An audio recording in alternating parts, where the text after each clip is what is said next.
Everyone knows about Göbekli Tepe, the oldest known megalithic structures on Earth, or the Forgotten Stone of Baalbek. But these are not the only monuments that prove our ancestors were far more advanced than we've been told. Today, we're going to show you 15 massive megalithic structures that prove history is wrong. So, ready to question everything you thought you knew? Well, let's get started. Number 15. Abandoned Giant of Yangshan Quarry. The Yangshan Quarry in China holds one of the strangest failures in engineering history. What remains is not a finished monument, but 3 enormous pieces of an abandoned stele, still half attached to the mountain. The largest section alone is estimated at 16,000 tons. Well, that is not just oversized, that is madness in stone. If completed, the monument would have risen like a carved tower.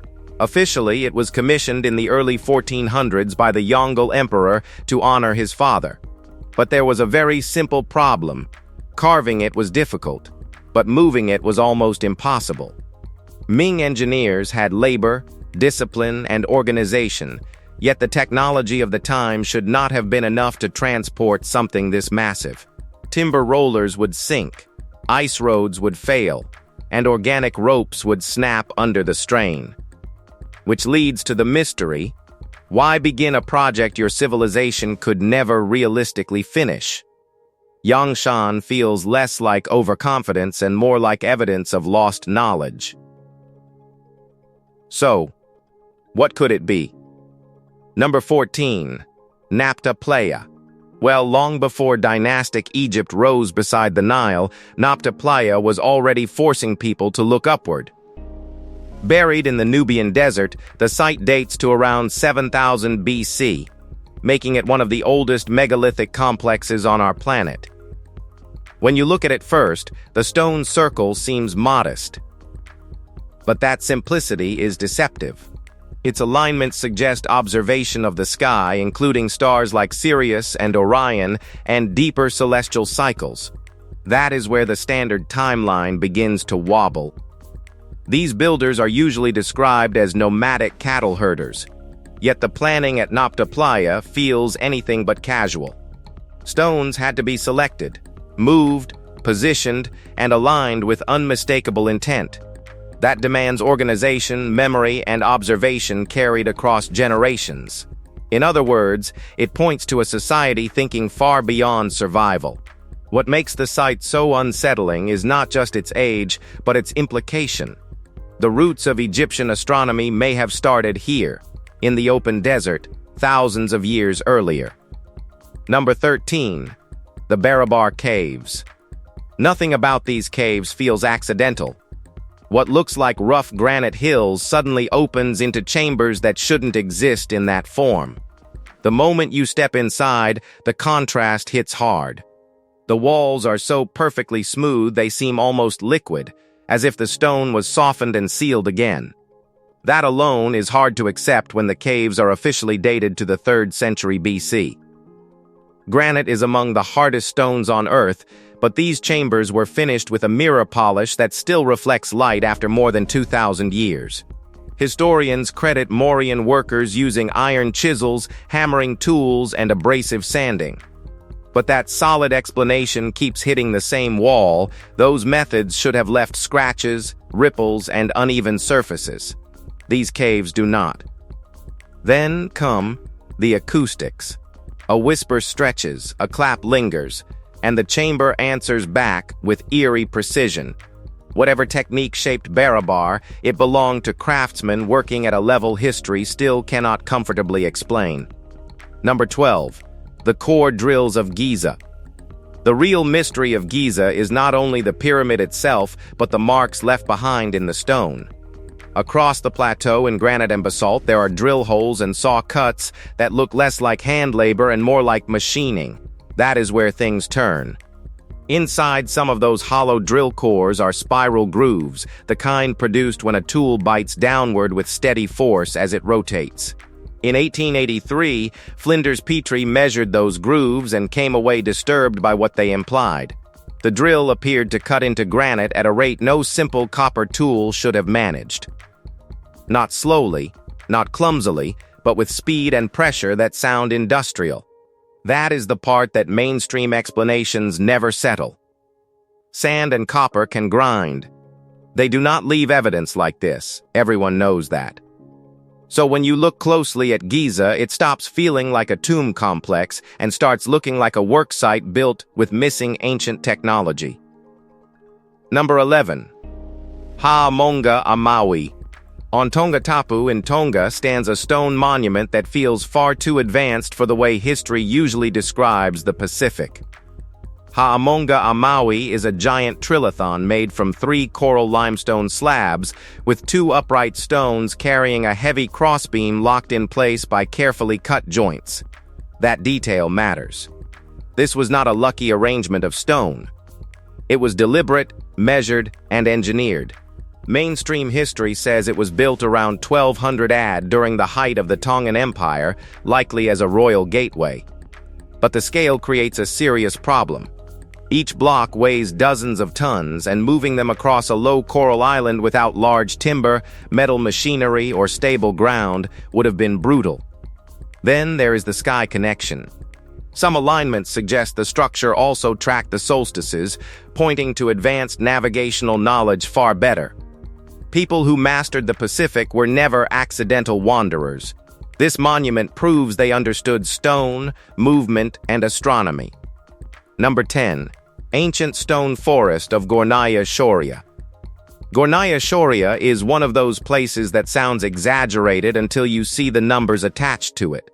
Some of the granite blocks there are estimated at around 3,000 tons, which pushes the site beyond the scale of nearly every other megalithic location on Earth. That alone would be enough to raise questions. But then you look at the walls. Huge stone masses appear stacked along the mountain ridge with flat faces, sharp angles, and seams too orderly to ignore.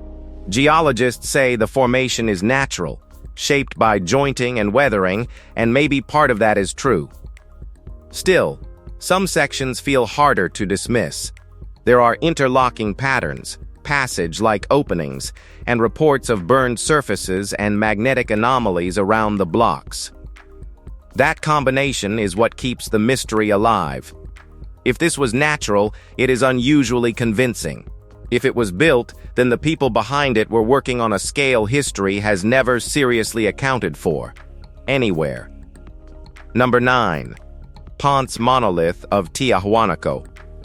Standing on the Bolivian Altiplano, the Ponce monolith looks less like a ritual statue and more like a signal from a lost technical culture. We mean, just look at it. The figure rises about 11 feet tall, carved from red sandstone, with a surface packed so tightly with geometric detail that it almost resembles circuitry. That alone would be strange enough. But the real mystery begins with the world around it. Tiahuanaco sits more than 12,000 feet above sea level, where thin air and punishing conditions make heavy labor far harder, yet the workmanship feels precise enough to belong to a later age. Nearby, Pumapunku deepens the puzzle with blocks cut so sharply they look machine-finished. Mainstream chronology places the culture between 500 and 1,000 AD, but some argue the alignments point further back. Either way, one question refuses to disappear: how were these stones shaped so exactly without advanced cutting technology? The Ponce monolith feels less symbolic than evidential, like proof of missing knowledge. Now let's move to Number 8. The Trilithon of Baalbek. Baalbek does not start with the Roman temple that people usually admire. The real shock sits beneath it. Hidden in the foundation are the Trilithon stones, 3 enormous megaliths, each around 62 feet long, 14 feet high, 12 feet thick, and weighing roughly 900 tons. That scale alone is hard enough to accept. Then comes the harder part. These stones were moved from a quarry more than half a mile away and raised about 30 feet into position above smaller 400-ton blocks. And somehow, they were fitted so precisely that the joints are almost invisible. That is not normal Roman work. In fact, the Romans usually built to be seen. These stones were buried in the structure, which makes the effort behind them even harder to explain. Roman cranes could lift only a fraction of that weight, and the trilithon blocks do not show the lifting holes Roman builders normally used. So the obvious question stays right where it is. Who actually put them there? Number 7. 500-tone capstone of Brownshall dolmen. This dolmen does not need a giant complex around it to feel impossible. Well, one look at it is enough.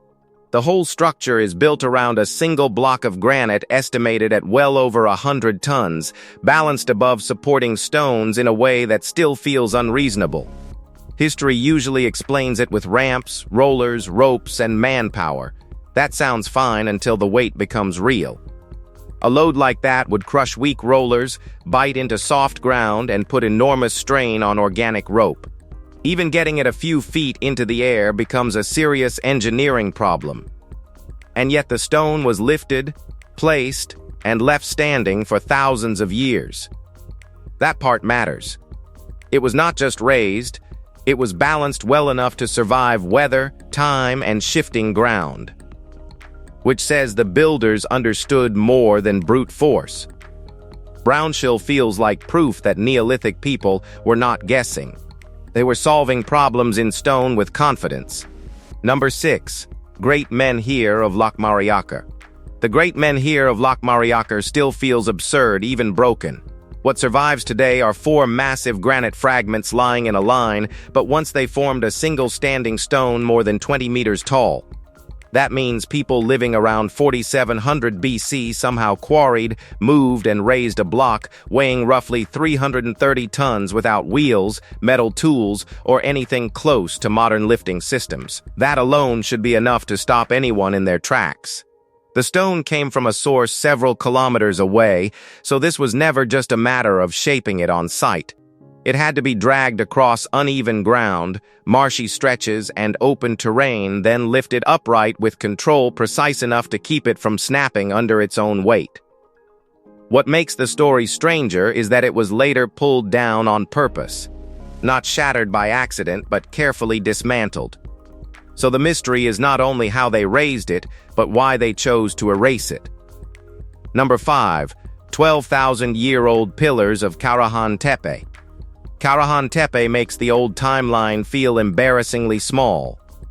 Dating back to at least 10,000 BC, the site belongs to a world we were told should still have been primitive, scattered, and barely organized. But the stone says otherwise. Across the complex are hundreds of pillars, carved spaces, and carefully shaped chambers cut directly into limestone with a level of planning that feels anything but accidental. One of the most rare areas includes upright pillars rising from the bedrock itself, watched over by a carved human face set into the wall. During the winter solstice, sunlight reaches that face with theatrical precision. That detail says these people were paying close attention to time, light, and geometry. And then comes the part that lingers: they buried the site on purpose. They sealed it, protected it, and walked away. That is not the behavior of a society stumbling through survival. It feels like the closing act of something mature and intentional. Number 4. The Kailasa Temple Monolith. This temple does not feel built in the usual sense. It feels uncovered, as if someone looked at a mountainside and decided the temple was already trapped inside it. At Ayora in India, builders carved this entire complex from a single mass of basalt, working from the top down instead of assembling it piece by piece. That decision changed everything. Every cut had to be right the first time, because nothing could be replaced once removed. Over 200,000 tons of rock were taken away to form courtyards, shrines, pillars, bridges, stairways, and sculptures, all from one continuous block of stone. And somehow, the main work may have been completed within about 2 decades. That timeline still bothers engineers today. It means an enormous amount of rock had to be removed every single day while preserving symmetry, structural balance, and fine detail. Kailasa does not just show devotion. It shows planning so exact that no one can explain it. Number 3. Trilithic dolmens of Korea. Korea's dolmens do not get talked about nearly enough, which is strange when the peninsula holds an enormous share of the world's total. Thousands of them are spread across the landscape, especially in places like Gocheong, Hwasun, and Ganghwa, where entire valleys still carry the marks of this old stone tradition. At the simplest level, a dolmen is just a capstone resting on supports. But that simplicity disappears once the numbers show up. Some of these capstones weigh more than 200 tons. That means Bronze Age communities with no industrial tools were somehow quarrying them, moving them, and raising them into position with enough control to keep the whole structure stable. That is not casual labor. That is organized engineering. What makes the Korean sites even more revealing is the scale of repetition. This was not a one-time achievement. It happened again and again across different regions. So the real mystery is not whether they could do it once, it is how they made it routine. It's impossible. Number 2. Western Stone of Jerusalem. Buried within the foundations of the Temple Mount is a block so large it almost stops feeling real. The Western Stone stretches around 13.5 meters in length, reaches over 3 meters in height, and extends nearly 4 meters deep into the wall, with an estimated weight of about 517 tons. That is not just heavy. That is the kind of mass that turns transport into a nightmare. It was set in place during the late 1st century BC as part of the Master Course, a row of giant stones meant to stabilize the retaining wall against the pressure of earth behind it. No mortar holds it there. The fit, the weight, and the precision do all the work. Moving something like this through ancient Jerusalem, across slopes and tight terrain, would have taken astonishing control. And then came the final placement, lowered so accurately that the joints remain almost invisible. More than 2,000 years later, the stone still sits exactly where they left it. Let's end this with Number 1. Megalithic temples of Malta. Malta carries a problem that gets stranger the longer you sit with it. Its megalithic temples are older than both Stonehenge and the pyramids, yet the engineering already feels fully formed. Massive limestone blocks were shaped, moved, and raised into curved temple plans long before such sophistication should have appeared on a small island. Then, there is the Hal Saflieni hypogeum beneath the ground, a carved underground complex that seems to blend architecture with acoustics in a way that still feels unnerving. One chamber, often called the Oracle Room, resonates at around 110 Hz, a frequency later studies linked to altered states in the brain. That detail changes the site completely. It suggests the builders were not only moving stone, but they were also shaping sound. Add the solar alignments at places like Menajdra, and the picture becomes even harder to simplify. Malta was not some isolated outpost fumbling towards civilization.